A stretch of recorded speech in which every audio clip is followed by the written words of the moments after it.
मेरे प्यारे छात्रों, द एजुकेशन वर्ल्ड में आपका स्वागत है। हम बात करें बीपीएससी एईडीओ सहायक शिक्षा विकास पदाधिकारी का द प्लेटफॉर्म का प्रैक्टिस सेट है। आज हम बात करें 10वां प्रैक्टिस सेट पे। इससे पहले 9 सेट आप लोग को दे चुके हैं। वो 9 सेट आप लोगों ने नहीं देखा है तो उसका प्लेलिस्ट का लिंक जो इस वीडियो के डिस्क्रिप्शन में आप लोग को मिल जाएगा, वहां से जाकर आप 9 प्रैक्टिस सेट देख सकते हैं। तो मेरे प्यारे छात्रों, इस वीडियो में हम लोग बात करते हैं सामान्य अध्ययन का। टोटल 100 क्वेश्चन हम लोग देखेंगे। चलिए क्वेश्चन नंबर 1 की बात करते हैं। पहला नंबर मेरा क्वेश्चन कह रहा है, पृथ्वी का चुंबकीय क्षेत्र लगभग किसके समान है? तो पृथ्वी का चुंबकीय क्षेत्र एक दंड चुंबक के समान है। सही उत्तर ऑप्शन सी हो जाएगा। पृथ्वी एक विशाल चुंबक की तरह व्यवहार करती है जिसका चुंबकीय क्षेत्र एक काल्पनिक दंड चुंबक के क्षेत्र जैसा होता है जो इसके केंद्र में रखा हो। यह चुंबकीय क्षेत्र पृथ्वी की बाहरी कोर के पिघले हुए लोहे यानी Fe और निकेल यानी Ni की संवहन धाराओं द्वारा उत्पन्न होता है जिसे डायनमो प्रभाव कहा जाता है, जिसे डायनमो इफेक्ट कहा जाता है। आइएगा next question number 2। Question number मेरा 2 कह रहा है,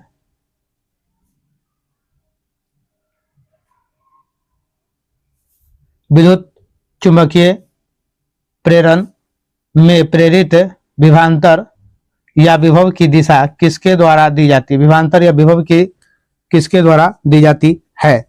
तो सही उत्तर हो जाएगा आपका लेंज का नियम। ऑप्शन सी मेरा सही उत्तर होगा। लेंज का नियम ऊर्जा संरक्षण के सिद्धांत पर आधारित है।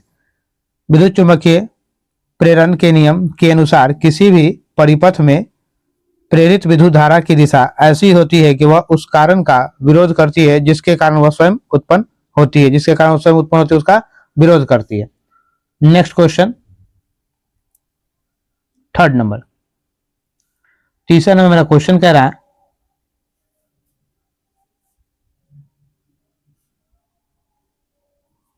एक इलेक्ट्रॉन सूक्ष्मदर्शी के विभेदन क्षमता एक प्रकाशीय सूक्ष्मदर्शी से अधिक क्यों होती है?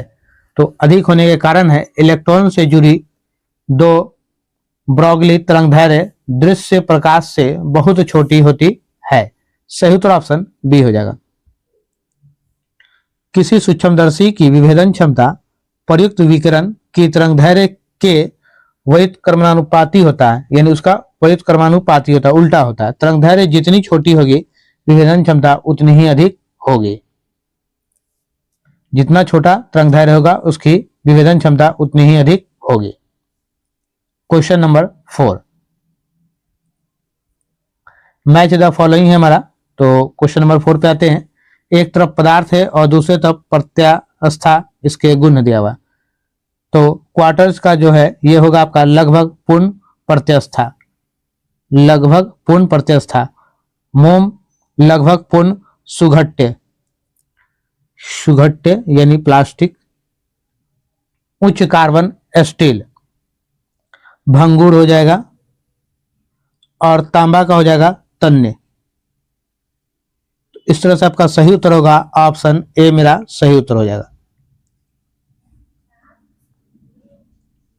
क्वार्टर्ज सामान्यतः एक लगभग पूर्ण प्रत्यास्था पदार्थ है जो बल हटने पर लगभग पूरी तरह से अपने आकार में लौट आता है। इसकी इसी विशेषता के कारण इसका उपयोग घड़ी में किया जाता है। मोम सामान्यतः एक लगभग पूर्ण सुघट्य पदार्थ है। इस पर बल लगाने पर वह अस्थायी रूप से विरूपित हो जाता है और अपनी मूल अवस्था में नहीं लौटता, फिर से वो मूल अवस्था में नहीं लौटता है। उच्च कार्बन स्टील सामान्यतः कठोर लेकिन भंगुर होता है, अर्थात वह बिना अधिक विरूपण के टूट जाता है।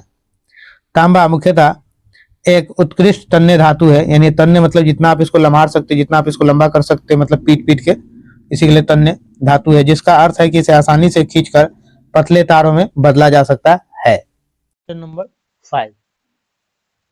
5 नंबर क्वेश्चन मेरा कह रहा है, यदि पृथ्वी का गुरुत्वीय त्वरण चंद्रमा के गुरुत्वीय त्वरण का 6 गुना है तो कौन सा कथन सही है? तो सही होगा, पृथ्वी पर किसी वस्तु का भार चंद्रमा पर उसके भार की तुलना में 6 गुना अधिक होता है। चंद्रमा पर भार की तुलना में 6 गुना अधिक होता है। अगर मान लीजिए अर्थ और मून है ये, ठीक है, तो अर्थ पर कोई चीज अगर 6 किलो होगा तो वहां पे जाकर अर्थ मून पे अगर कोई चीज 6 किलो है तो अर्थ पे आते आते वो 36 kg होगा, यानी 6 गुना हो जाएगा। 6 का 6 गुना 36 kg होगा। यहाँ 6 kg तो यहाँ 36 kg। वहां जाकर के हल्का होता है अर्थ पे, अर्थ के सरफेस पे, तभी तो अर्थ पे जो है और ज्यादा ग्रेविटी कम है। तो इस तरह से हम आपको बताएं, पृथ्वी का गुरुत्वीय त्वरण चंद्रमा का गुरुत्वीय त्वरण का 6 गुना है। चंद्रमा का 6 गुना है। अगर चंद्रमा पर 6 है तो पृथ्वी पर 36 हो जाएगा। तो इसी तरह वस्तु का भार लिखते हैं, भार यानी कि W वेट बराबर जो होगा द्रव्यमान इंटू गुरुत्वीय त्वरण यानी M इंटू जी। M मतलब द्रव्यमान, G मतलब गुरुत्वीय त्वरण। भार का मान गुरुत्वीय त्वरण पर निर्भर करता है, जिसके कारण इसका मान प्रत्येक स्थान पर बदलता है। तो गुरुत्वीय त्वरण यानी G equal to capital G by M by R square. Next question 6 number. Phenol को जब जिंक डस्ट के साथ गर्म किया जाता है तो बनता है बेंजीन बनता है। सही उत्तर ऑप्शन ए हो जाएगा, बेंजीन बनता है। यह अभिक्रिया फिनोल के अपचयन का एक महत्वपूर्ण उदाहरण है। इस अभिक्रिया में जिंक चूर्ण एक अपचायक के रूप में कार्य करता है। Question number 7। निम्नलिखित में कौन सा एक खाद्य परीक्षक के रूप में उपयोग किया जाता है? खाद्य परीक्षक के रूप में किसका उपयोग किया जाता है? सोडियम बेंजोएट का। सही उत्तर ऑप्शन 1 हो जाएगा। खाद्य परीक्षक ऐसे पदार्थ होता है जो सूक्ष्म जीवों की वृद्धि को रोककर भोजन को खराब होने से बचाता है। सूक्ष्म जीव की वृद्धि रोक दिया जाता है और भोजन को खराब होने से बचाता है। सोडियम बेंजोएट का रासायनिक सूत्र जो होगा C7H5 NaO2 होता है, NaO2 होता है। तो सोडियम बेंजोएट का यह रासायनिक सूत्र। सोडियम बेंजोएट सबसे अधिक इस्तेमाल किए जाने वाले परीक्षकों में से एक है, विशेष रूप से अम्लीय खाद्य पदार्थों में। किस खाद्य पदार्थ? अम्लीय खाद्य पदार्थों में। Next question 8 number. निम्नलिखित में कौन सा एक प्राकृतिक बहुलक है, यानी नेचुरल पॉलीमर है? नेचुरल पॉलीमर ये हो जाएगा आपका सेलुलोज। सही उत्तर ऑप्शन बी हो जाएगा। प्राकृतिक बहुलक वे होते हैं जो प्रकृति में पौधे और जानवरों द्वारा उत्पादित होते हैं। पौधे और जानवरों द्वारा उत्पादित होते हैं उसे प्राकृतिक बहुलक कहते हैं। सेलुलोज एक पॉलीसेकेराइड है जो ग्लूकोज की हजारों इकाइयों से मिलकर बना होता है और यह पौधे की कोशिकाओं भित्ति का मुख्य संरचनात्मक घटक है। कपास लगभग शुद्ध सेलुलोज है और लकड़ी भी मुख्य रूप से सेलुलोज से बनी होती है। टेफ्लॉन, नायलॉन और बैकेलाइट मानव निर्मित या संश्लेषित बहुलक है, यानी यह सिंथेटिक पॉलीमर है। Question number 9। ये मेरा मैच द फॉलोइंग है 9 नंबर क्वेश्चन। कॉलम 1 में धातु है और 2 में एस्क है। एल्युमिनियम जो है बॉक्साइट का है। आयरन ये सीडेराइट होगा। जिंक कैलेमाइन होगा, कैलेमाइन। और कॉपर जो होगा वो होगा मैलाकाइट। तो इस तरह से आपका सही उत्तर होगा ऑप्शन ए। सही उत्तर ऑप्शन ए हो जाएगा। देखिएगा एल्युमिनियम का मुख्य एस्क, एल्युमिनियम जो मुख्य एस्क है किसका है? तो बॉक्साइट का है, जिससे इसका औद्योगिक निष्कर्षण किया था। इसका औद्योगिक में इसका बहुत ज्यादा इस्तेमाल किया था। अगर आपसे बॉक्साइट का रासायनिक सूत्र पूछे तो बॉक्साइट का रासायनिक सूत्र होता है Al2O3 इंटू 2H2O होता है। आयरन का एक प्रमुख कार्बोनेट एस्क कौन है? तो वो सीडेराइट है। ये प्रमुख एस्क है, FeCO3 कहते हैं इसको। जिंक जो है का एक महत्वपूर्ण एस्क क्या है? कैलेमाइन है, ZnCO3 कहते हैं। कॉपर का एक प्रमुख एस्क जो होता है कार्बोनेट एस्क मैलाकाइट है, CuCO3 इंटू CuOH का होल ट्वाइस होगा। Question number 10। कोशिका चक्र की किस अवस्था में डीएनए की प्रकृति होती है? डीएनए की प्रकृति होती है, तो ये हो जाएगा एस अवस्था में। सही उत्तर ऑप्शन बी हो जाएगा। एस का अर्थ संश्लेषण है, यानी सिंथेसिस है। इसी चरण के दौरान कोशिका अपने डीएनए की एक और प्रतिलिपि बनाती है, एक और प्रतिलिपि बनाती है। 11 नंबर मेरा क्वेश्चन कह रहा है,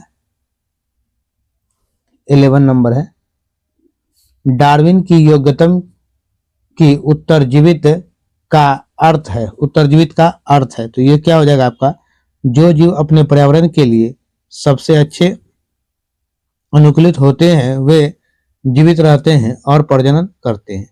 सही उत्तर ऑप्शन बी हो जाएगा। यह अवधारणा चार्ल्स डार्विन के प्राकृतिक चयन के सिद्धांत का एक महत्वपूर्ण हिस्सा है।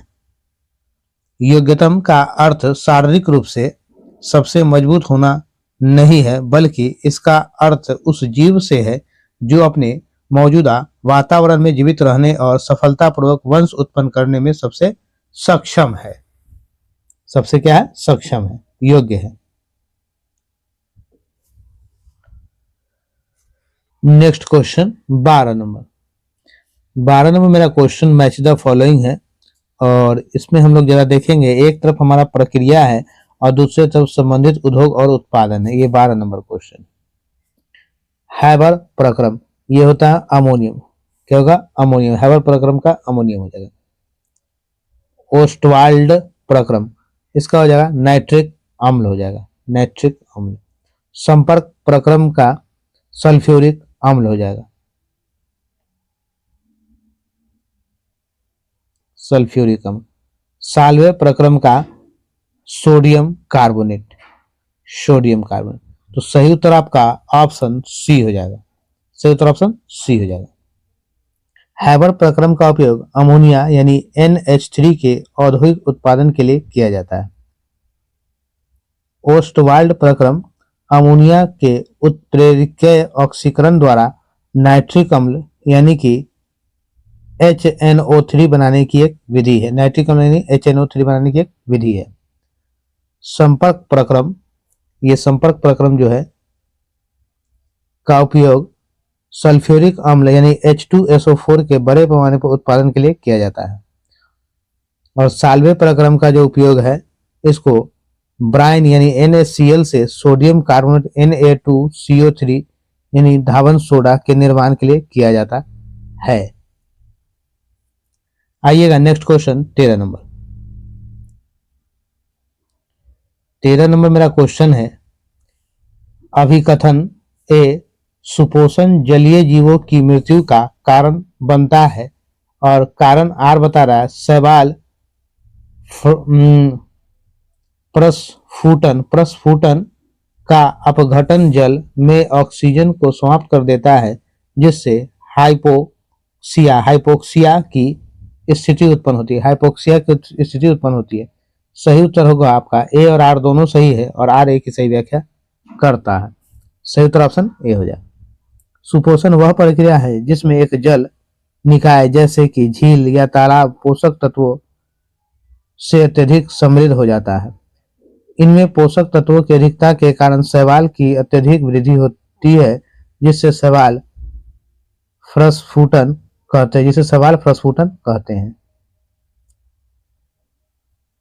क्वेश्चन नंबर 14 नंबर मेरा क्वेश्चन कह रहा है, यदि कोई आवेशित कण एक समान चुंबकीय क्षेत्र के लंबवत प्रवेश करता है तो उसका पथ कैसा होगा?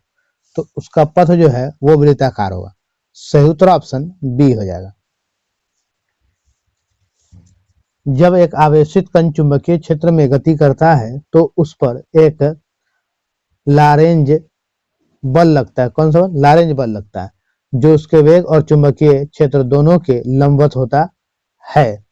चूंकि यह बल हमेशा वेग के लंबवत होता है, यह कण की चाल को नहीं बदलता है, बल्कि केवल उसकी दिशा को लगातार बदलता है, उसकी दिशा को लगातार बदलता है। क्वेश्चन नंबर 15, विद्युतीय विभव के बारे में कौन सा कथन गलत है? तो विद्युतीय विभव के बारे में जो गलत कथन है, इसका एसआई मात्रक न्यूटन प्रति कूलम है, ये कथन गलत है। तो सही उत्तर ऑप्शन मेरा डी हो गया। देखिएगा, विद्युत विभव का एसआई मात्रक वोल्ट होता है, जिसे जूल प्रति कूलम के रूप में परिभाषित किया जाता है। न्यूटन प्रति कूलम विद्युत क्षेत्र की तीव्रता का एसआई मात्रक है, न कि विभव का। तीव्रता का एसआई मात्रक है। ठीक है।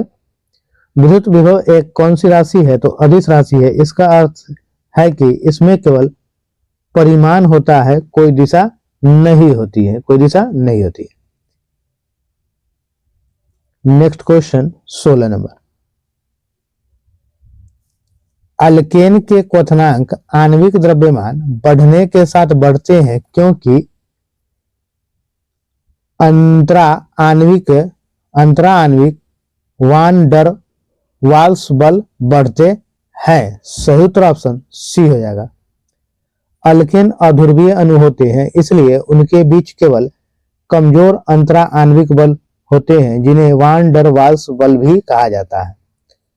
अल्केन का सूत्र अगर आपसे कोई पूछे तो अल्केन का सूत्र होता है CnH2n+2n+2 होता है। जैसे जैसे अल्केन श्रृंखला में कार्बन परमाणुओं की संख्या बढ़ती है, अणु का आकार और सतह क्षेत्र भी बढ़ता है। 17 नंबर मेरा क्वेश्चन कह रहा है, एक कोशिका को अल्प पराश्रयी विलयन में रखने पर क्या होता है? अल्प पराश्रयी विलयन में रखने पर क्या होता है? कोशिका फूल जाती है। सही उत्तर ऑप्शन बी हो जाएगा।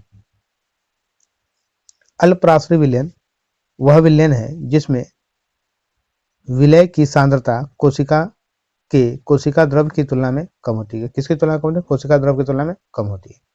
परासरण के नियम के अनुसार जल अपनी उच्च सांद्रता से अपनी निम्न सांद्रता की ओर गति करता है। उच्च से निम्न की ओर गति करता है। परासरण की प्रक्रिया को अंतःपरासरण कहते हैं, जिसके कारण जल कोशिका के अंदर प्रवेश करता है। जल जो कोशिका के अंदर प्रवेश करता है और कोशिका फूल जाती है। Question number 18। उपार्जित लक्षणों के वंशागति का सिद्धांत किसके द्वारा प्रस्तावित किया गया था? लैमार्क के द्वारा। सही उत्तर ऑप्शन बी हो जाएगा। इस सिद्धांत को लैमार्कवाद के नाम से भी जाना जाता है, जिसे उन्होंने 1809 में अपनी पुस्तक फिलॉसफी जूलॉजिक में प्रस्तुत किया था।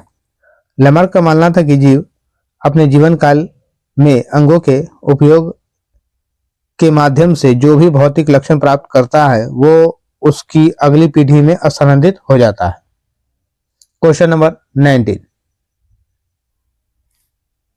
का कौन सा भाग भिकाणु का कौन सा भाग मूत्र के सांद्रण में अधिकतम भूमिका निभाता है? तो ये कौन सा भाग निभाता है? तो ये निभाता है हेनले का लूप। सही उत्तर ऑप्शन सी होगा। हेनले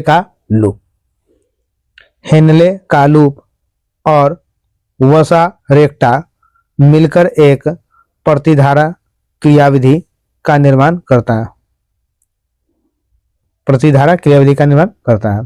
यह क्रियाविधि वृक्क के मध्यांश में एक उच्च परासरणी प्रवणता स्थापित करता है। इस प्रवणता के कारण जब निस्यंद संग्रह नलिका से होकर गुजरता है, तो बड़ी मात्रा में पानी निस्यंद से बाहर निकलकर मध्यांश में पुनः अवशोषित हो जाता है, और पानी के इस पुनः अवशोषण के परिणाम से मूत्र अत्यधिक सांद्र हो जाता है। Next question 20 number. 20 नंबर मेरा क्वेश्चन कह रहा है, 1992 में रियो डी जेनेरियो में आयोजित पृथ्वी शिखर सम्मेलन किससे संबंधित था? तो ये पृथ्वी शिखर सम्मेलन जो संबंधित है जैव विविधता का संरक्षण और सतत विकास से। सही उत्तर ऑप्शन सी हो जाएगा। इस सम्मेलन को औद्योगिक तौर पर पर्यावरण और विकास पर संयुक्त राष्ट्र सम्मेलन के रूप में जाना जाता है। यह ऐतिहासिक आयोजन था जिसका उद्देश्य जैविक पर्यावरणीय मुद्दों को संबोधित करना और सतत विकास को बढ़ावा देना है। 21 नंबर मेरा क्वेश्चन कह रहा है, किसी नाभिकीय बल का गुण निम्नलिखित में से कौन सा नहीं है। नाभिकीय बल का गुण निम्नलिखित में से कौन सा नहीं है। तो यह आवेश पर निर्भर करता है। सही उत्तर ऑप्शन सी हो जाएगा। आवेश स्वतंत्र नाभिकीय बल आवेश पर निर्भर नहीं करते हैं। एक प्रोटॉन और एक न्यूट्रॉन के बीच, दो प्रोटॉन के बीच या दो न्यूट्रॉन के बीच लगने वाला बल लगभग क्या होता है, इक्वल होता है, यानी समान होता है। क्वेश्चन नंबर 22, चुंबकीय पारगम्यता का एसआई मात्रक क्या है। चुंबकीय पारगम्यता का एसआई मात्रक, इसका एसआई मात्रक है टेस्ला मीटर प्रति एम्पियर। सही उत्तर ऑप्शन सी हो जाएगा, टेस्ला मीटर प्रति एम्पियर। चुंबकीय पारगम्यता किसी पदार्थ के अंदर चुंबकीय क्षेत्र रेखाओं के बनने का समर्थन करने की क्षमता का माप है। इसके अन्य एसआई मात्रक हेनरी प्रति मीटर और न्यूटन प्रति एम्पियर वर्ग है। निर्वात में पारगम्यता का मान 4 पाई इंटू 10⁻⁻7 टेस्ला मीटर प्रति एम्पियर है। टेस्ला मीटर प्रति एम्पियर है। वेबर चुंबकीय फ्लक्स का एसआई मात्रक, वेबर किसका एसआई मात्रक है, तो चुंबकीय फ्लक्स का एसआई मात्रक वेबर। 23 नंबर, अक्रिय गैसों के बारे में कौन सा कथन गलत है। अक्रिय गैस के बारे में, वे आसानी से रासायनिक बंध बनाती है। सही उत्तर ऑप्शन सी हो जाएगा। अक्रिय या उत्कृष्ट गैसों जैसे हीलियम, नियॉन, आर्गन आदि का बाह्यतम यानी बाहरी इलेक्ट्रॉन कोश पूर्ण रूप से भरा होता है, जो उन्हें अत्यधिक स्थिर बनाता है। क्वेश्चन नंबर 24, गलित यानी NaCl के वैद्युत अपघटन में कैथोड पर क्या उत्पन्न होता है। तो ये उत्पन्न होता है सोडियम धातु। सही उत्तर ऑप्शन बी हो जाएगा। वैद्युत अपघटन में कैथोड ऋणात्मक इलेक्ट्रोड होता है और इस पर अपचयन की क्रिया होती है। कौन सी क्रिया होती है, तो अपचयन की क्रिया। गलित सोडियम क्लोराइड में घनावेशित सोडियम आयन यानी Na+ और ऋणावेशित क्लोराइड आयन Cl- होती है। धनावेशित होने के कारण Na+ आयन कैथोड की ओर आकर्षित होते हैं। 25 नंबर, निम्नलिखित में कौन सा कार्यात्मक समूह फेहलिंग परीक्षण देता। सही उत्तर एल्डिहाइड होगा। ऑप्शन बी मेरा सही उत्तर होगा। फेहलिंग परीक्षण का उपयोग एल्डिहाइड समूह में उपस्थिति की जांच के लिए किया जाता है, विशेषकर एलिफैटिक एल्डिहाइड के लिए। इस परीक्षण में एल्डिहाइड को फेहलिंग विलयन के साथ गर्म किया जाता है। Next question 26 number. 26 में मेरा क्वेश्चन है, अर्धसूत्री विभाजन के बारे में कौन सा कथन सही है। तो अर्धसूत्री विभाजन के बारे में, इसके परिणाम स्वरूप 4 अगुणित कोशिकाएं बनती है। कितने, 4। सही उत्तर ऑप्शन सी हो जाएगा। 27 में मेरा क्वेश्चन है, निम्नलिखित में कौन सा एक जीवित जीवाश्म है। तो जीवित जीवाश्म जो है जिनकागो बाइलोबा। सही उत्तर ऑप्शन सी हो जाएगा। जीवित जीवाश्म शब्द का प्रयोग उन प्रजातियों के लिए किया जाता है जो जीवित जीवाश्म लाखों वर्षों से बहुत कम परिवर्तित हुई हो और उनके लिए अधिकांश निकट संबंधी विलुप्त हो चुके हैं। क्वेश्चन नंबर 28, एक यूकैरियोटिक कोशिका के अंतः झिल्ली तंत्र का हिस्सा निम्नलिखित में से कौन सा नहीं है। तो झिल्ली तंत्र का हिस्सा कौन सा नहीं है, तो ये माइटोकॉन्ड्रिया, सही उत्तर ऑप्शन सी हो जाएगा। अंतःझिल्ली तंत्र कोशिका के भीतर झिल्लीदार अंगों का एक समन्वित समूह है जो प्रोटीन और लिपिड के संश्लेषण, संशोधन और परिवहन का कार्य करता है। इस प्रणाली में अंतर्द्रवी जलिका, गोल्जिकाय, लाइसोसोम और रसधानियां शामिल हैं। माइटोकॉन्ड्रिया और क्लोरोप्लास्ट इस प्रणाली का हिस्सा नहीं माने जाते हैं। माइटोकॉन्ड्रिया और क्लोरोप्लास्ट इस प्रणाली का हिस्सा नहीं माने जाते हैं। 29 नंबर,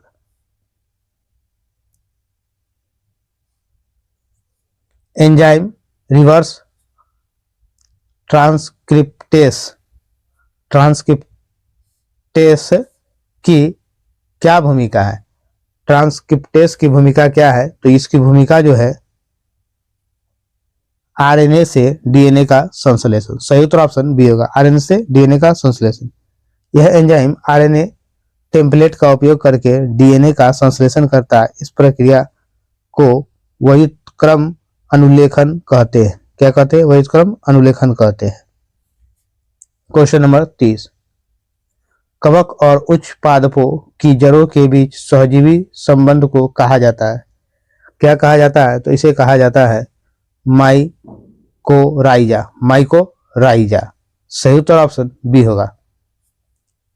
यह एक पारस्परिक सहजीवन है जिसके कवक और पौधे दोनों का कवक और पौधे दोनों को लाभ होता है, दोनों को लाभ होता है। कवक अपने कवक तंतुओं के विशाल नेटवर्क का उपयोग करके पौधे के लिए मिट्टी से पानी और खनिज पोषक तत्व के अवशोषण क्षेत्र को बढ़ाता है। बदले में पौधे प्रकाश संश्लेषण द्वारा बनाए गए कार्बोहाइड्रेट यानी ऊर्जा को कवक को प्रदान करता है। यह संबंध लगभग 90% भूमि पौधे में पाया जाता है और उसके विकास और उत्तरजीवित के लिए महत्वपूर्ण है। क्वेश्चन नंबर 31, 14 जुलाई 2025 को असीम कुमार घोष को किस राज्य केंद्र शासित प्रदेश का राज्यपाल नियुक्त किया गया है? ये किया गया है हरियाणा का, सही उत्तर ऑप्शन बी हो जाएगा। वे भारतीय जनता पार्टी के वरिष्ठ नेता थे। 32 नंबर, 10 पिंटर पुरस्कार 2025 से लीला अबू लेला को सम्मानित किया जाएगा। इनका संबंध किस देश से? इनका संबंध जो है सूडान से, सही उत्तर ऑप्शन सी हो जाएगा। सूडान स्कॉटिश लेखिका लीला अबू लेला एबरडीन विश्वविद्यालय के मानद प्रोफेसर है। कौन सा प्रोफेसर? मानद प्रोफेसर है। 10 अक्टूबर को ब्रिटिश लाइब्रेरी में एक समारोह को औपचारिक रूप से पुरस्कार प्राप्त होगा। 10 अक्टूबर को। 33 नंबर, संयुक्त राष्ट्र जनसंख्या पुरस्कार 2025 किसे सम्मानित किया गया है? तो ये सम्मानित किया गया है वर्षा देश पांडे को, सही उत्तर ऑप्शन बी हो जाएगा। इनका संबंध महाराष्ट्र के सतारा से है। वे अधिवक्ता एवं सामाजिक कार्यकर्ता है। यह पुरस्कार उन्हें लिंग समानता, प्रजनन अधिकार और लिंग चयनात्मक गर्भपात के विरुद्ध उनके संघर्ष को ध्यान में रखकर प्रदान किया गया है। 34 नंबर, बिहार बजट 25-26 में घोषित महिला हाट बिहार के किन जिलों में खोले जाएंगे? पटना में, सही उत्तर ऑप्शन बी हो जाएगा। 35 नंबर, 16 जुलाई 2025 से किस बैंक ने 75 करोड़ से अधिक के लिए सभी भुगतानों के लिए ई कुबेर प्लेटफॉर्म को अनिवार्य करने की घोषणा की है? सही उत्तर होगा आरबीआई, ऑप्शन सी मेरा सही उत्तर होगा। 36 नंबर, भारतीय रेलवे ने रेल सुरक्षा को बढ़ावा देने के लिए किसके साथ एआई आधारित मशीन विजन इंस्पेक्शन सिस्टम लगाने के लिए समझौता किया है? तो सही उत्तर होगा DFCCIL, ऑप्शन सी मेरा सही उत्तर होगा। Question number 37, operation Kalanemi Kalanemi किस राज्य में शुरू की गई है? ऑपरेशन कालनेमी जो है उत्तराखंड में शुरू किया गया। सही उत्तर ऑप्शन डी हो जाएगा। फर्जी संतों के खिलाफ उत्तराखंड में ऑपरेशन कालनेमी शुरू की गई, यानी जो भी फर्जी संत है उसके लिए। यह अभियान उन फर्जी संतों या बाबा को निशाना बनाता है जो लोगों को धोखा देते हैं और धर्म के दुरुपयोग करते हैं, विशेषकर महिलाओं का निशाना बनाते हैं।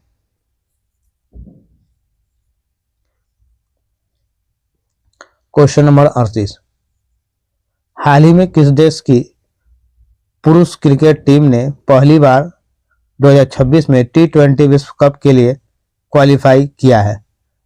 तो किसने किया है? तो इटली ने किया। सही उत्तर ऑप्शन ए हो जाएगा।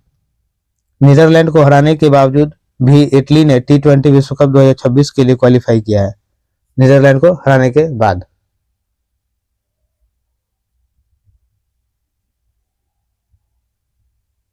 क्वेश्चन नंबर 39, भारतीय मूल के सबी खान को किस कंपनी का नया चीफ ऑपरेटिंग ऑफिसर नियुक्त किया गया है? चीफ ऑपरेटिंग ऑफिसर नियुक्त किया गया है, तो ये हो जाएगा मेरा एप्पल। सही उत्तर ऑप्शन ए हो जाएगा। क्वेश्चन नंबर 39 का 40 नंबर, इंडियन प्रीमियर लीग यानी IPL का सबसे मूल्यवान फ्रेंचाइजी कौन बन गया है? तो सबसे मूल्यवान फ्रेंचाइजी इसका जो है रॉयल चैलेंजर बेंगलुरु। सही उत्तर ऑप्शन सी हो जाएगा। वर्तमान में RBC की ब्रांड वैल्यू बढ़कर $269 मिलियन हो गई है। 41 नंबर मेरा क्वेश्चन है, 9 जुलाई 2025 को भारत के प्रधानमंत्री नरेंद्र मोदी को किस देश का सर्वोच्च नागरिक पुरस्कार order of the most ancient welwitschia mirabilis से सम्मानित किया गया? तो ये कौन सा देश था? नामीबिया। सही उत्तर ऑप्शन ए हो जाएगा। सही उत्तर ऑप्शन ए हो जाएगा। Question number 42, confessions of Shakespeare addict नामक पुस्तक के लेखक कौन है? तो इस पुस्तक के लेखक है VS रवि। सही उत्तर ऑप्शन बी हो जाएगा। 7 जुलाई 2025 को पूर्व VS रवि ने बेंगलुरु में पुस्तक कन्फेसस ऑफ शेक्सपियर एडिक्ट का विमोचन किया था। यह पुस्तक विलियम शेक्सपियर के प्रति उनके आजीवन प्रेम को दर्शाता है। आजीवन प्रेम ये दर्शाता है पुस्तक। नेक्स्ट क्वेश्चन 43, 2 अक्टूबर 2025 से मुख्यमंत्री सेहत योजना किस राज्य में शुरू की जाएगी? ये शुरू की जाएगी पंजाब में। सही उत्तर ऑप्शन डी हो जाएगा। इस योजना की शुरुआत निःशुल्क इलाज के लिए की गई है। इस योजना के पात्र लोगों को प्रति वर्ष 10 लाख तक का निःशुल्क और कैशलेस चिकित्सा उपचार प्रदान करती है। 44 नंबर क्वेश्चन, UPI अपनाने वाला पहला कैरिबियाई देश कौन बना है? तो पहला कैरिबियाई देश UPI अपनाने वाला वो है त्रिनिदाद और टोबैगो। त्रिनिदाद और टोबैगो। सही उत्तर ऑप्शन सी हो जाएगा। 45 नंबर, पंडित दीनदयाल उपाध्याय गरीबी मुक्त गांव योजना किस राज्य में शुरू की गई है? तो ये शुरू की गई कहाँ? तो ये शुरू की गई राजस्थान में। सही उत्तर ऑप्शन सी हो जाएगा। इस योजना के तहत 21,000 को प्रोत्साहन राशि उन परिवारों को प्रदान की जाएगी जो अपने प्रयासों से गरीबी रेखा से स्वयं बाहर निकले हैं। इस योजना का उद्देश्य BPL परिवारों को आत्मनिर्भर बनाना और गरीबी से बाहर निकलना। आत्मनिर्भर बनाना और गरीबी से बाहर निकलना है। क्वेश्चन नंबर 46 नंबर क्वेश्चन है, डॉक्टर बाबा साहेब अंबेडकर अंतर्राष्ट्रीय हवाई अड्डा निम्न में से कहाँ स्थित है? तो ये हवाई अड्डा स्थित है नागपुर में। सही उत्तर ऑप्शन सी हो जाएगा। भुवनेश्वर में बीजू पटनायक अंतर्राष्ट्रीय हवाई अड्डा है। हैदराबाद में राजीव गांधी अंतर्राष्ट्रीय हवाई अड्डा हैदराबाद में, बीजू पटनायक भुवनेश्वर में। क्वेश्चन नंबर 47, राजाराम मोहन राय द्वारा स्थापित प्रथम संस्था निम्न में से कौन सी थी? प्रथम संस्था कौन सी थी राजाराम द्वारा? तो यह है आत्मीय सभा। सही उत्तर ऑप्शन बी हो जाएगा। राजाराम मोहन राय द्वारा आत्मीय सभा की स्थापना कब की गई थी? तो ये 1815 में।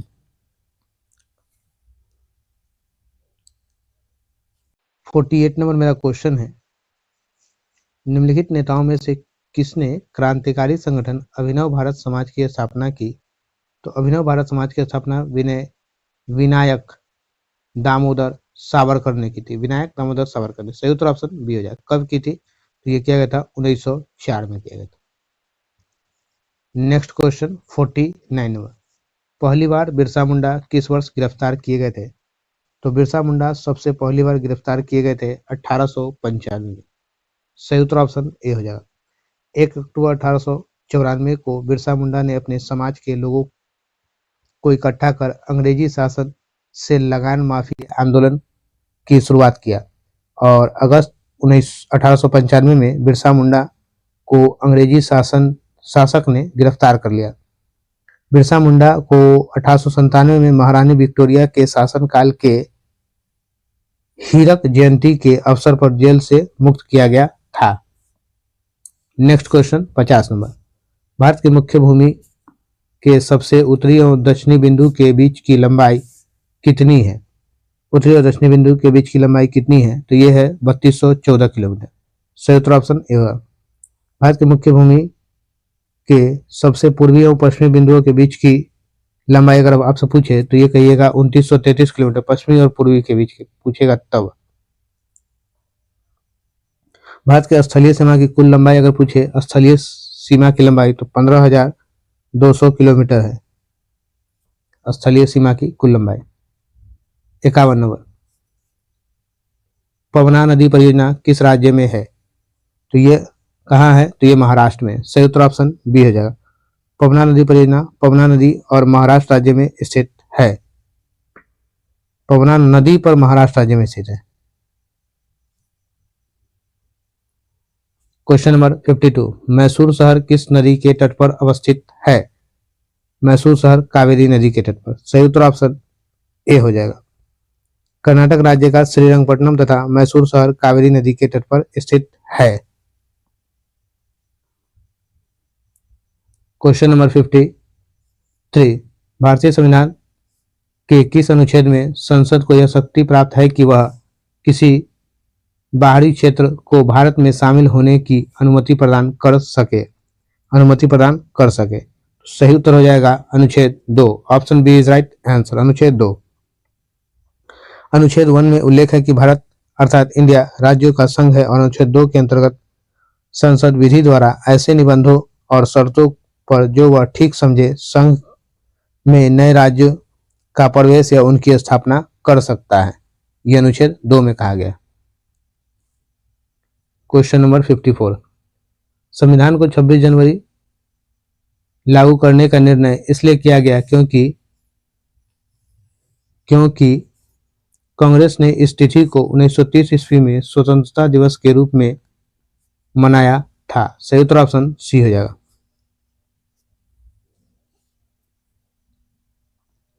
क्वेश्चन नंबर 55, दक्षिण अफ्रीका से वापस लौटने के पश्चात महात्मा गांधी फरवरी 1916 में देश के उद्घाटन के समय पहली बार सार्वजनिक रूप से आम जनता से रूबरू हुए थे, यानी आम जनता से मिले थे, उनसे बात किए थे। सही उत्तर क्या होगा आपका? बनारस हिंदू विश्वविद्यालय। ऑप्शन सी सही उत्तर होगा, बनारस हिंदू विश्वविद्यालय। बनारस हिंदू विश्वविद्यालय की स्थापना कब की गई थी? 1916 में। 1916 में की गई थी। कौन किए थे? जिसकी स्थापना महामना पंडित मदन मोहन मालवीय द्वारा की गई थी। बीएचयू एशिया का सबसे बड़ा आवासीय विद्यालय है। 56, सर्वप्रथम किसने 1857 के विद्रोह को भारत का प्रथम स्वतंत्रता संग्राम कहा है? प्रथम स्वतंत्रता संग्राम कहा है? ये होगा वीडी सावरकर। सही उत्तर ऑप्शन ए हो जाएगा। आरसी मजूमदार ने 1857 के विद्रोह के बारे में कहा था कि 1857 का विद्रोह स्वतंत्रता संग्राम नहीं था। 1857 के विद्रोह के बारे में डिज़रायली ने कहा था कि राष्ट्रीय विद्रोह था। कौन सा विद्रोह था? राष्ट्रीय विद्रोह था। 57, निम्नलिखित में से कौन सा एक भारत में बाघ संरक्षित परियोजना के अंतर्गत नहीं है। चिल्का, सही उत्तर ऑप्शन बी हो जाएगा। चिल्का क्या है? तो यह एक झील है जो कहाँ, उड़ीसा में स्थित है। ये खड़े पानी का लैगून झील है। चिल्का झील भारत के सबसे बड़े खड़े पानी का झील है। निम्न में से सबसे बड़ी पर्वत श्रृंखला कौन सी है? तो सबसे बड़ी पर्वत श्रृंखला एंडीज है। सही उत्तर ऑप्शन सी होगा। यह दक्षिण अमेरिका महाद्वीप के पश्चिमी तट पर उत्तर से दक्षिण तक लगभग 7,000 किलोमीटर लंबी फैली हुई है। इसकी सबसे ऊंची चोटी की बात करें तो एकाका गुआ है। कांका गुआ है सबसे ऊंची चोटी इसकी। क्वेश्चन नंबर 59, बाजार मूल्य होता है अति अल्पकालीन मूल्य। सही उत्तर ऑप्शन ए हो जाएगा। Next question 60 number, a brief history of time नामक पुस्तक के लेखक कौन है? इस पुस्तक के लेखक कौन है? इस पुस्तक के लेखक हैं स्टीफन हॉकिंग। सही उत्तर ऑप्शन डी हो जाएगा, Stephen Hawking. Next question 61 number, निम्न में से किस राज्य में पंचभद्रा झील अवस्थित है? पंचभद्रा झील, तो यह अवस्थित है राजस्थान में। सही उत्तर ऑप्शन ए हो जाएगा। यह राजस्थान के बाड़मेर जिले में स्थित खड़े पानी का झील है। वर्षा की कमी के कारण इस झील में नमक निकालने के काम में बाधा होती है। क्वेश्चन नंबर 62, निम्नलिखित में से किस स्थिति में बंदी प्रत्यक्षीकरण रीट जारी की जा सकती है? कब, किस परिस्थिति में बंदी प्रत्यक्षीकरण रीट जारी की जा सकती है? तो ये की जाती है दोषपूर्ण पुलिस नजरबंदी। सही उत्तर ऑप्शन सी हो जाएगा, दोषपूर्ण पुलिस नजरबंदी। भारतीय संविधान के भाग 3 में 12 से 35 तक मौलिक अधिकारों का वर्णन किया गया। मौलिक अधिकारों के लिए संविधान के अनुच्छेद 32 के अधीन संवैधानिक उपचार का अधिकार दिया गया। अनुच्छेद 32 के अधीन उच्चतम एवं उच्च न्यायालय 5 प्रकार के रीट जारी कर सकता है। क्वेश्चन नंबर 63, अबू पहाड़ियों का गुरु शिखर किस पर्वत श्रृंखला की सबसे ऊंची चोटी है? किस पर्वत श्रृंखला की सबसे ऊंची चोटी है? तो यह है अरावली की। सही उत्तर ऑप्शन ए हो जाएगा। गुरु शिखर की ऊंचाई अगर आपसे पूछे तो कहिएगा 1722 मीटर है। गुरु शिखर के पश्चिम की ओर माही एवं लूनी नदी निकलती है।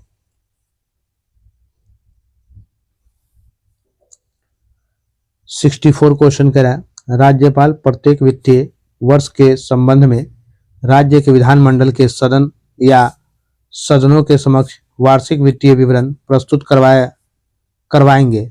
इस बात का उल्लेख भारतीय संविधान के किस अनुच्छेद में कहा गया है? तो ये कहा गया अनुच्छेद 202 में। सही उत्तर ऑप्शन सी हो जाएगा। केंद्रीय वार्षिक वित्तीय विवरण का उल्लेख अनुच्छेद 112 में है। केंद्रीय वार्षिक वित्तीय विवरण का उल्लेख 112 में।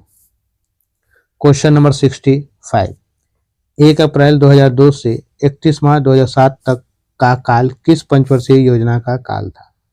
तो ये काल जो था 10वीं पंचवर्षीय योजना का। सही उत्तर ऑप्शन बी हो जाए, 10वीं पंचवर्षीय योजना। 9वीं पंचवर्षीय योजना का अगर आपसे पूछे तो कहिएगा 1 अप्रैल 1997 से 31 मार्च 2002 तक का। 31 मार्च 2002 तक का।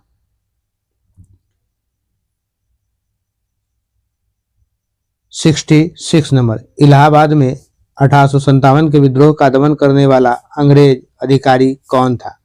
अंग्रेज अधिकारी कौन था? तो ये कर्नल नील। सही उत्तर ऑप्शन बी हो जाएगा। 67, भारतीय राष्ट्रीय कांग्रेस के दूसरे अधिवेशन की अध्यक्षता किसने की थी? तो दूसरे अधिवेशन की अध्यक्षता दादा भाई नौरोजी ने की थी। सही उत्तर ऑप्शन ए हो जाएगा। कांग्रेस की प्रथम अधिवेशन 1885 में बॉम्बे में हुआ था। इसकी अध्यक्षता व्योमेश चंद्र बनर्जी द्वारा की गई थी। कांग्रेस का दूसरा अधिवेशन 1886 में कोलकाता में हुआ, जिसकी अध्यक्षता दादा भाई नौरोजी ने की थी। दादा भाई नौरोजी द्वारा 3 बार कांग्रेस अधिवेशन की अध्यक्षता की गई। पहला 1886 में, दूसरा 1893 में और तीसरा 1906 में। ये तीनों अधिवेशन दादाभाई नौरोजी द्वारा किया गया कांग्रेस का। क्वेश्चन नंबर 68, तीनों गोलमेज सम्मेलन के समय ब्रिटेन का शासक कौन था?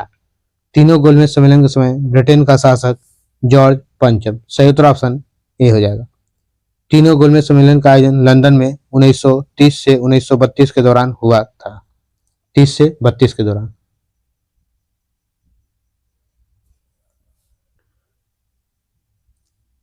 सिक्सटी 69 नंबर क्वेश्चन है, पारादीप बंदरगाह किस राज्य के तट पर स्थित है? पारादीप बंदरगाह जो है उड़ीसा में। सही उत्तर ऑप्शन बी हो जाएगा। पारादीप बंदरगाह प्राकृतिक बंदरगाह है। पारादीप बंदरगाह पूर्वी तट पर गहरा एवं लैगून सदृश बंदरगाह है। पारादीप बंदरगाह उड़ीसा राज्य के जगत सिंहपुर जिला में पड़ता है। यह बंदरगाह महानदी एवं बंगाल की खाड़ी के संगम क्षेत्र में स्थित है। यह बंदरगाह हल्दिया बंदरगाह एवं विशाखापट्टनम बंदरगाह के बीच में स्थित है। पृथ्वी के दोनों ओर कौन सा ग्रह है? पृथ्वी के दोनों ओर मंगल और शुक्र। सही उत्तर ऑप्शन सी हो जाएगा।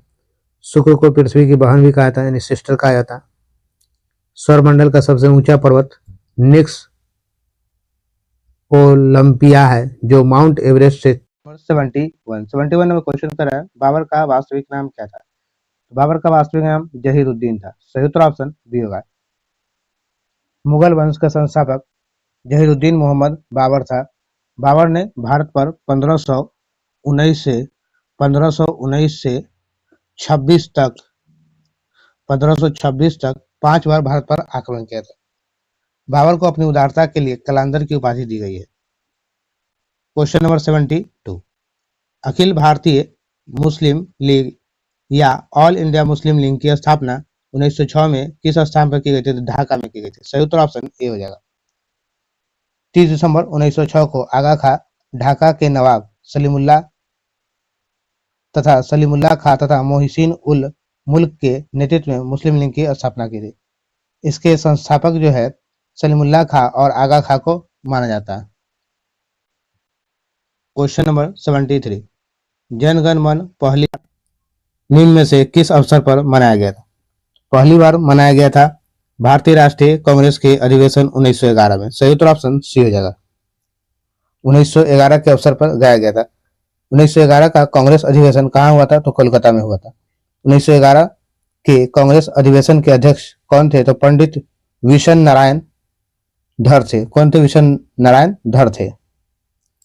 जनगण मन को आधिकारिक रूप से 24 जनवरी 1950 को संविधान सभा द्वारा राष्ट्रगान के रूप में अपनाया गया है।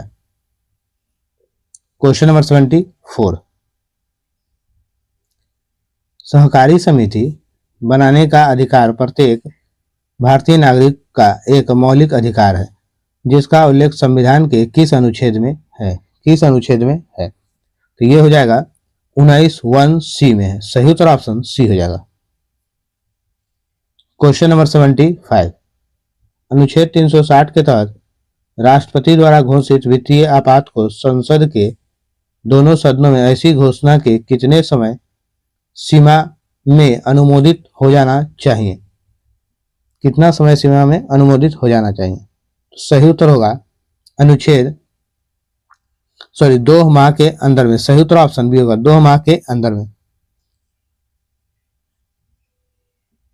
वित्तीय आपात का प्रावधान यूएसए से लिया गया है और भारत में अब तक वित्तीय आपातकाल लागू एक बार भी नहीं हुआ है।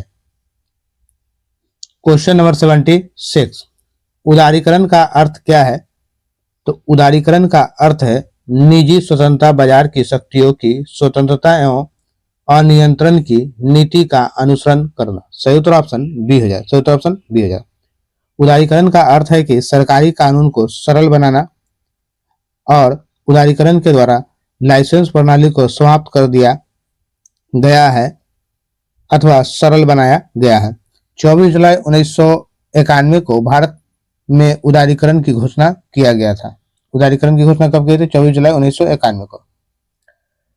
उदारीकरण के जनक भारत में मनमोहन सिंह को माना जाता है। 77, आर्थिक सुधारों का अर्थ होता है सार्वजनिक क्षेत्र को संरक्षण प्रदान करना। सही उत्तर ऑप्शन सी हो जाएगा। क्वेश्चन नंबर 78, प्राथमिक शिक्षा के मौलिक अधिकार को संविधान में कब जगह दी गई है? संविधान में कब जगह दी गई है? तो संविधान में जगह दी गई है 2002 में। सही उत्तर ऑप्शन सी हो जाएगा। वर्ष 2002 में 86वां संविधान संशोधन मतलब 86वां संशोधन के द्वारा देश के 6 से 14 वर्ष के बच्चों के लिए अनिवार्य प्राथमिक शिक्षा को 6 से 14 वर्ष के बच्चों के लिए प्राथमिक शिक्षा अनिवार्य किया गया और ये जो है उनके मौलिक अधिकार के रूप में मान्यता दी गई है। इसे अनुच्छेद 21 के अंतर्गत मौलिक अधिकार में जोड़ा गया है। शिक्षा का अधिकार अधिनियम 2009 में लाया गया। अधिकार अधिनियम कब लाया गया? 2009 में लाया गया। शिक्षा का अधिकार अधिनियम 1 अप्रैल 2010 से लागू किया गया। 79, 6 से 14 आयु वर्ग के बच्चों को निःशुल्क एवं अनिवार्य शिक्षा का मूल अधिकार किस संविधान संशोधन अधिनियम से प्रदान किया गया? तो 86वां संविधान संशोधन से प्रदान किया गया। सही उत्तर ऑप्शन बी हो जाएगा। 86वां संविधान संशोधन अधिनियम 2002 द्वारा संविधान में अनुच्छेद 21A में जोड़ा गया है। 21A में जोड़ा गया और 1 अप्रैल 2010 से शिक्षा का अधिकार अधिनियम लागू किया गया। 2010 में 1 अप्रैल 2010 से। भारत सेवक मंडल की स्थापना किसके द्वारा किया गया था? भारत सेवक मंडल की स्थापना गोपाल कृष्ण गोखले के द्वारा। सही उत्तर ऑप्शन बी हो जाएगा। भारत सेवक मंडल की स्थापना वर्ष 1905 में हुआ था। कब हुआ था? 1905 में हुआ था। 81 नंबर क्वेश्चन है, सिंधु सभ्यता के लोग किसकी पूजा करते थे? सिंधु सभ्यता के लोग पशुपति की पूजा करते थे। सही उत्तर ऑप्शन बी हो जाएगा।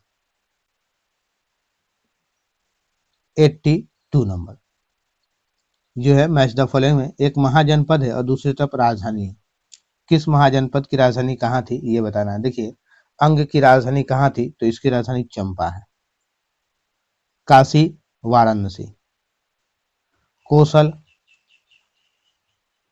श्रावस्ती, कौशल की श्रावस्ती और वतस की कौसंबी। इस तरह से सही उत्तर आपका ऑप्शन बी हो गया। सही उत्तर ऑप्शन बी। 6ठी शताब्दी ईस्वी पूर्व में 16 महाजनपदों का उल्लेख है और बौद्ध ग्रंथ अंगुतर निकाय में 16 महाजनपद का उल्लेख मिलता है। बौद्ध ग्रंथ निकाय में भी 16 महाजनपदों का उल्लेख मिलता है। जैन ग्रंथ भगवती सूत्र में भी 16 महाजनपदों का उल्लेख मिलता है। अंगुतर निकाय सूत पिटक का एक भाग है। किसका भाग है? सूत पिटक का। 83 नंबर, इन शासकों में से किसने अपनी सैन्य टुकड़ियों को 200, 200, 500 एवं 500 की इकाइयों में विभाजित किया था? ये किया था इस्लाम शाह ने। सही उत्तर ऑप्शन डी हो जाएगा। इस प्रणाली में अकबर के मनसबदरी प्रथा की झलक मिलती है। शेरशाह का उत्तराधिकारी जो है वो इस्लाम शाह था। इस्लाम शाह ने मानकोट के किला का निर्माण करवाया जिसके अंतर्गत 5 किला शामिल थे। 5 किला शामिल थे। नेक्स्ट क्वेश्चन है, ओटावा सम्मेलन किस वर्ष हुआ था? तो ओटावा सम्मेलन जो है वो 1932 में हुआ था। सही उत्तर ऑप्शन डी हो जाएगा। 21 जुलाई से 18 अगस्त 1932 के मध्य यह सम्मेलन ओटावा में आयोजित किया गया था। ब्रिटिश साम्राज्य आर्थिक सम्मेलन जैसे इंपीरियल आर्थिक सम्मेलन या ओटावा सम्मेलन के रूप में भी जाना जाता है। इंपीरियल आर्थिक सम्मेलन या ओटावा सम्मेलन के रूप में जाना जाता है। 85 नंबर क्वेश्चन है, भू संतुलन शब्द का सबसे पहले प्रयोग किसने किया था? डैश ने किया था। तो किसने किया था? तो ये किया था डट्टन ने। सही उत्तर ऑप्शन सी हो जाएगा। भू संतुलन शब्द की पहली बार 1889 में एक अमेरिकी भूवैज्ञानिक क्लैरेंस डट्टन द्वारा प्रस्तावित किया गया था। क्लैरेंस डट्टन के द्वारा प्रस्तावित किया गया था। कब किया था? तो 1889 में, 1889 में। नेक्स्ट क्वेश्चन आपका 86 नंबर, कौन सा युग सुमेलित नहीं है? जो सुमेलित नहीं है उसके बारे में आपको बताना है।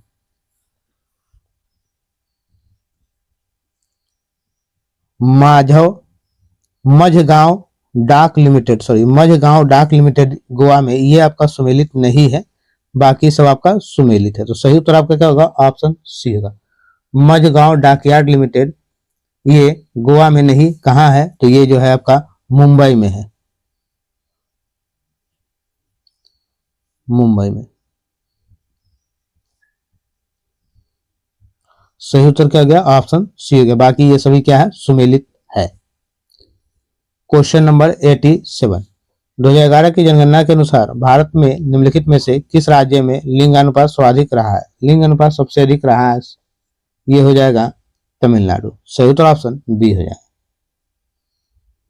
तमिलनाडु में जो है लिंगानुपात जो है 996 और गोवा में 973 है। सबसे कम कहाँ है? तो सबसे कम सिक्किम में 890। सबसे ज्यादा पूछे तो सबसे ज्यादा कहाँ है? तो केरल में। आइएगा नेक्स्ट क्वेश्चन, यहां तो ऑप्शन में से ढूंढना था इसलिए। आइएगा 88 नंबर, भारत सरकार का प्रथम लॉ ऑफिसर है, कौन है भारत सरकार का प्रथम लॉ ऑफिसर? तो अटॉर्नी जनरल है। सही उत्तर ऑप्शन सी हो जाएगा। संविधान के अनुच्छेद 76 में अटॉर्नी जनरल अर्थात भारत के महान्यायवादी के पद का प्रावधान है। महान्यायवादी की नियुक्ति राष्ट्रपति के द्वारा की जाती है। महान्यायवादी राष्ट्रपति के प्रसाद पर्यंत पद धारण करता है। महान्यायवादी भारत सरकार के सर्वोच्च विधि अधिकारी होता है। महान्यायवादी की नियुक्ति होने की योग्यता उच्चतम न्यायालय के न्यायाधीशों की नियुक्त होने के बराबर है। अनुच्छेद 76(3) में यानी 76(3) के अनुसार महान्यायवादी को भारत के सभी न्यायालयों में सुनवाई करने का अधिकार है। नेक्स्ट क्वेश्चन, ईएमआई जो कर्ज के भुगतान से संबंधित है में ई के लिए क्या आता है? तो ई के लिए आता है इक्वा डेट। सही उत्तर ऑप्शन बी होगा, इक्वा डेट। क्वेश्चन नंबर 90,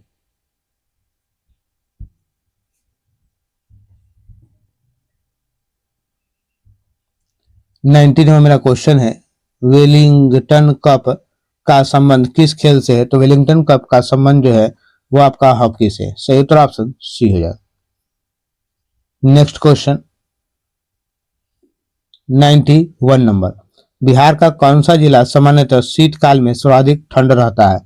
तो शीतकाल में सबसे अधिक ठंड रहता है गया। सही उत्तर ऑप्शन बी हो जाएगा। गया की भौगोलिक स्थिति और महाद्वीपीय जलवायु के प्रभाव के कारण यहाँ सर्दियों में तापमान अन्य राज्यों की तुलना में कम होती है। शीतकाल में यहाँ औसत तापमान 4 से 6 डिग्री तक पहुंच जाता है, जो कभी कभी इससे भी नीचे तक चला जाता है। और गर्मी में जो टेम्परेचर है 45 से ऊपर भी चला जाता है यहाँ। 2011 की जनगणना के अनुसार बिहार की सबसे बड़ी अनुसूचित जनजाति कौन सी है? तो 11 की जनगणना के अनुसार सबसे बड़ी अनुसूचित जनजाति बिहार की संथाल है। ऑप्शन सी हो जाएगा। 11 की जनगणना के आंकड़ों के अनुसार संथाल जनजाति बिहार की कुल अनुसूचित जनजाति की आबादी का सबसे बड़ा हिस्सा है। 93 नंबर, बिहार का कौन सा जिला सोने के विशाल भंडार के लिए जाना जाता है? तो सोने के विशाल भंडार के लिए जमुई को जाना जाता है। सही उत्तर ऑप्शन ए हो जाएगा। भारतीय वैज्ञानिक सर्वेक्षण के अनुसार जमुई जिले के सोनो क्षेत्र में देश का सबसे बड़ा स्वर्ण भंडार होने का अनुमान है। सर्वेक्षण के अनुसार इस क्षेत्र में लगभग 222.88 मिलियन टन स्वर्ण एस का भंडार है, जिसमें 37.6 टन धातु युक्त स्वर्ण शामिल हो सकता है। 94 नंबर क्वेश्चन, निम्न में से बिहार का सबसे पुराना नदी परियोजना कौन सी है? तो बिहार का सबसे पुराना नदी परियोजना सोन नदी घाटी परियोजना। सही उत्तर ऑप्शन बी हो जाएगा। इस बांध को सोन एनीकट बांध के नाम से जाना जाता है। वर्ष 1968 में इंद्रपुरी बैराज बनाया गया था। इंद्रपुरी बैराज बनाया गया था, कब बनाया गया था? तो 1968 में। इस परियोजना की स्थापना 1953-54 में कोसी परियोजना की स्थापना की गई थी। कब की गई थी कोसी परियोजना की स्थापना? 53-54 में ये कोसी परियोजना की स्थापना। क्वेश्चन नंबर 95, 1913 के पटना संयंत्र केस के प्रमुख संयंत्रकारियों में से एक कौन था जिसे ढाका अनुशीलन समिति द्वारा पटना में क्रांतिकारी गतिविधियों को संगठित करने के लिए भेजा गया था? तो ये थे रेवती नाग। सही उत्तर ऑप्शन बी हो जाएगा।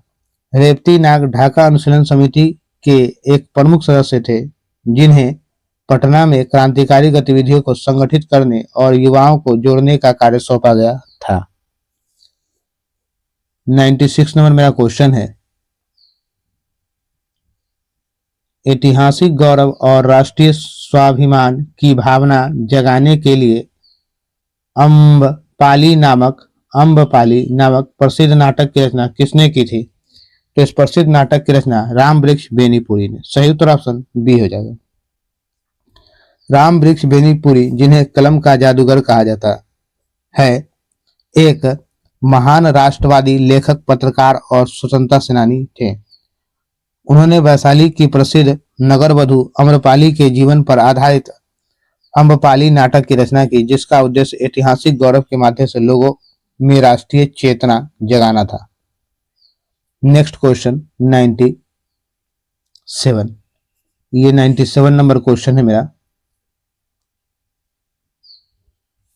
इनमें से किसने अपने साम्राज्य को संगठित एवं मजबूत बनाने के लिए सिंधु घाटी से लेकर बंगाल में स्थित सोनार घाटी तक शाही सड़क का निर्माण कराया था, जिसका नाम ब्रिटिश काल के दौरान बदलकर जीटी रोड कर दिया गया था? जीटी रोड कर दिया गया था। शेरशाह सूरी। सही उत्तर ऑप्शन बी हो जाएगा। शेरशाह सूरी द्वितीय अफगान साम्राज्य के जनक था। शेरशाह ने राजमार्ग का निर्माण करवाया। शेरशाह ने सोनार गांव से पश्चिमोत्तर भारत के बीच कंक्रीट सड़क का निर्माण करवाया था। नेक्स्ट क्वेश्चन 98 नंबर, जतरा भगत के अलावा टाना भगत आंदोलन से जुड़े एक प्रमुख नेता कौन थे? तो ये प्रमुख नेता है शिबू भगत। सही उत्तर ऑप्शन ए हो जाएगा। टाना भगत आंदोलन 1914 में छोटानागपुर क्षेत्र में जतरा भगत के नेतृत्व में शुरू हुआ था। नेक्स्ट क्वेश्चन 99, 1939 में गया में आयोजित अखिल भारतीय किसान सभा के अधिवेशन की अध्यक्षता किसने की थी? तो इसकी अध्यक्षता जो है आचार्य नरेंद्र देव ने की थी। सही उत्तर ऑप्शन बी हो जाएगा। 100 नंबर मेरा क्वेश्चन है, भाबर पट्टी के दक्षिण में स्थित नम दलदली और कक्ष क्षेत्र जहां नदियां फिर से प्रकट होती है क्या कहलाता है? तो यह कहलाता है आपका तराई। सही उत्तर ऑप्शन ए हो जाएगा। जब हिमालय से निकलने वाली नदियां भाबर क्षेत्र में कंकर पत्थर के निचले विलुप्त हो जाती है तो इस क्षेत्र में दक्षिण में पुनः सतह पर प्रकट होती है। मेरे प्यारे छात्रों, इस तरह से मैंने आपको ये पूरा 100 बिट क्वेश्चन इस वीडियो मैंने आपको दिया है, जो सामान्य अध्ययन आपका बीपीएससी एईडीओ का। तो फिर हम लोग मिलेंगे नेक्स्ट वीडियो में। तब तक के लिए आप लोग हमारे चैनल पर बने रहिए और आप लोग अपना कमेंट बॉक्स में कमेंट करके या आपका जो भी ओपिनियन है, अगर कुछ लग रहा है तो आप अपना ओपिनियन हमको कमेंट बॉक्स में जरूर दीजिएगा। फिर मिलते हैं, चलिए।